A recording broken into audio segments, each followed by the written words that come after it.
Welcome to खारुताई channel.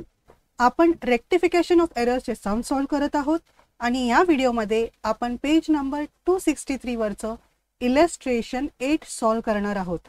Illustration 8 rectify the following errors.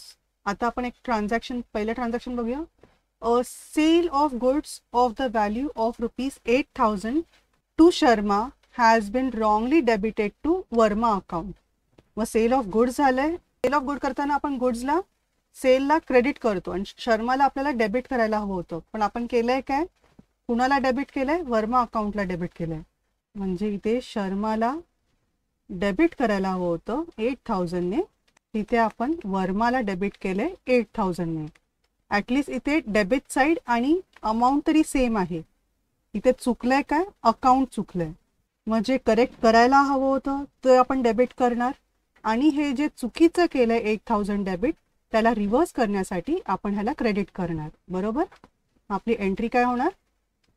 Sharma account debit, Sharma 8,000 to Verma account 8,000 being, आपल्याला narration question मधूनच मिळणार, being sale of goods to Sharma was wrongly debited to Verma's account, now rectified. Being sale of goods to Sharma was wrongly debited to Verma's account, now rectified. Okay. आता दूसरा question. A purchase of ₹1,200 from S. Kumar instead of being credited to him from the purchase book has been wrongly debited to him. झालंय काय? जी purchase book आहे, purchase book मध्ये आपले असे suppliers असणार A, B, तसंच एस कुमार असं सप्लायर्सची नावं असणार. त्यापुढे आपण त्यांची परचेसची अमाऊंट लिहितो. मग आपण ह्याचं पोस्टिंग करताना काय करतो?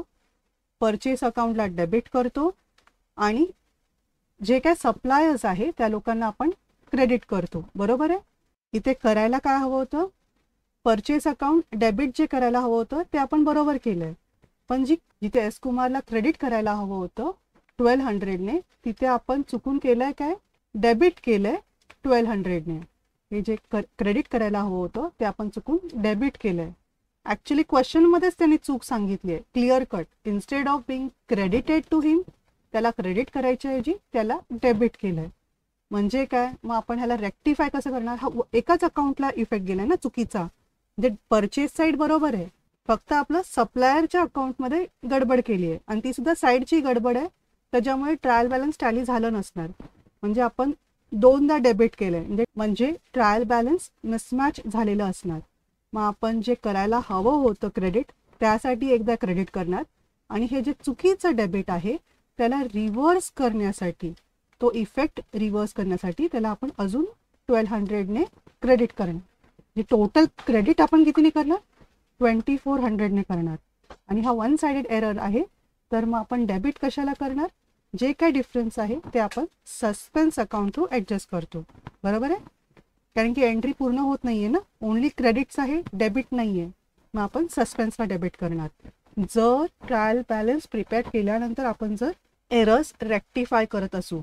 आता ॲक्च्युली ह्या क्वेश्चनमध्ये तुम्ही बघाल तर नुसतं रेक्टिफाय द फॉलोइंग एरर्स लिहिलंय.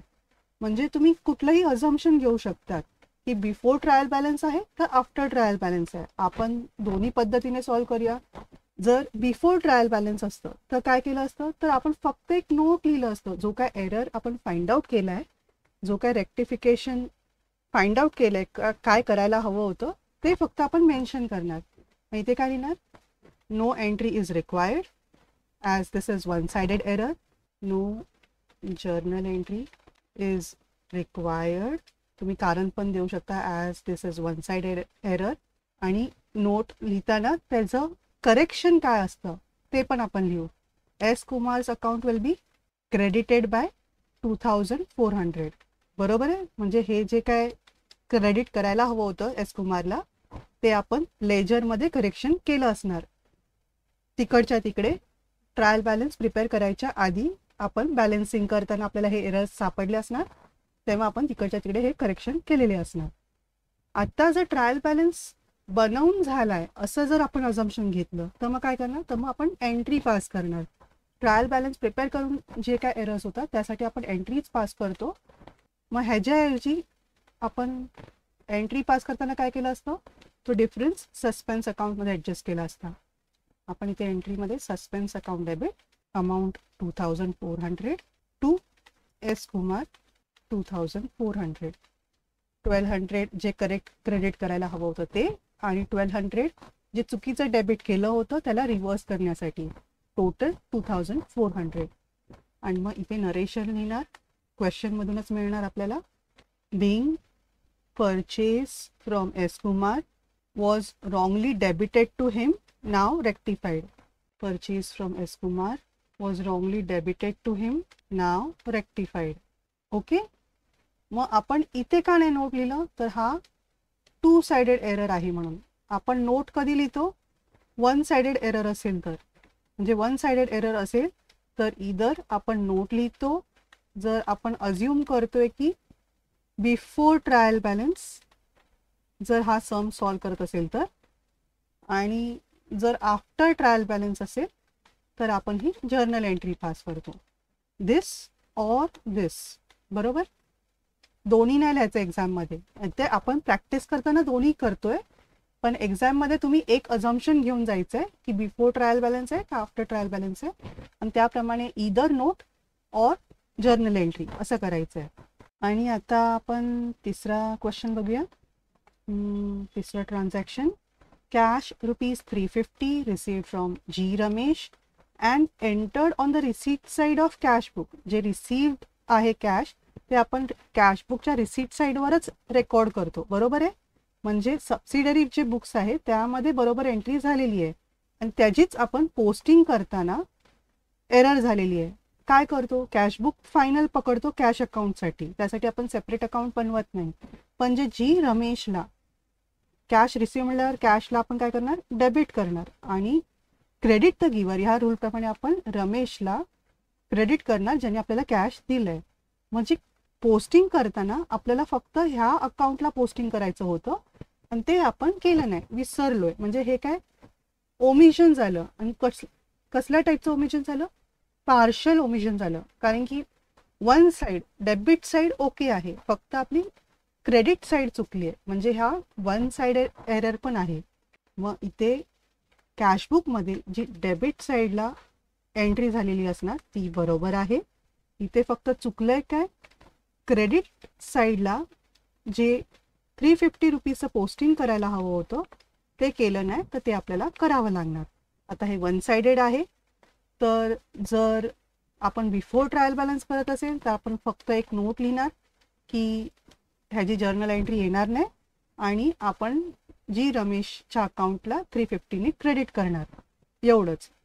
पण जर सस्पेन्स अकाउंट असेल तर जे काय बॅलन्सिंग हे क्रेडिट आहे तर आपण डेबिट सस्पेन्सला करणार. बरोबर, मग एंट्री काय होणार, आधी नोट कंप्लीट करूया, कारण की वरती पण आधी आपण नोट लिहिलं आहे.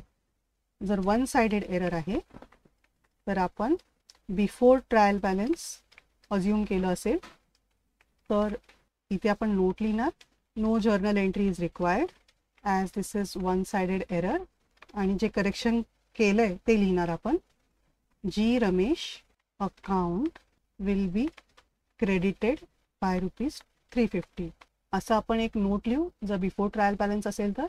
आणि आफ्टर ट्रायल बॅलन्स असेल तर आपण जर्नल एंट्री पास करू इन्स्टेड ऑफ दिस. बघा हा, हे बिफोर आहे आणि हे आफ्टर आहे ट्रायल बॅलन्स. तुम्ही एक अजम्पशन घेणार आहे आणि एकच गोष्ट करणार आहे, इदर दिस ऑर दिस, दोन्ही नाही करायचं आहे.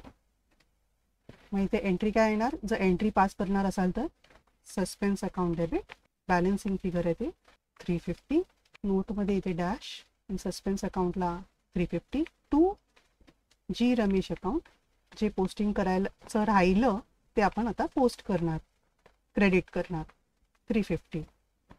बिंग, आता हा एरर ऑफ ओमिशन आहे आणि पार्शल ओमिशन आहे, तर तुम्ही टेक्निकली लिहू शकत असाल तर being Ramesh account was omitted to be posted असं लिहू शकता. किंवा जर सिम्प्लिफाय करायचं असेल तर सरळ आपण नेहमी क्वेश्चनमधूनच उचलतो wordings. Cash received from G Ramesh has not been posted, now rectified. Being cash received from G Ramesh, posted नाव rectified. Was not posted to the credit of G Ramesh असं तुम्ही एक्स्ट्रा लिहू शकता. नाव रेक्टिफाईड तसं आहे. ओके. आणि आता आपला चौथा transaction, a payment of ₹800 payment आहे made to K Mayur for cash purchase of goods from him stands debited to his account. झालंय काय, पेमेंट झाली आहे. पेमेंट म्हणताना आपण credit what goes out rule प्रमाणे ₹800 क्रेडिट केलं असणार, पण डेबिटचं काय, made to K Mayur for cash purchase. जेव्हा कॅश परचेस आपण करतो तेव्हा आपण पार्टीला, म्हणजे जे कोण आपलं सप्लायर्स आहे, मयूर आहे, क्रेडिटर आहे, त्याला आपण इफेक्ट देत नाही, कारण की आपण त्याच्या अकाउंटला क्रेडिट केलं नसणार. म्हणून पैसे जेव्हा मिळाले तेव्हा आपण त्याला डेबिट पण नाही करणार. बरोबर आहे.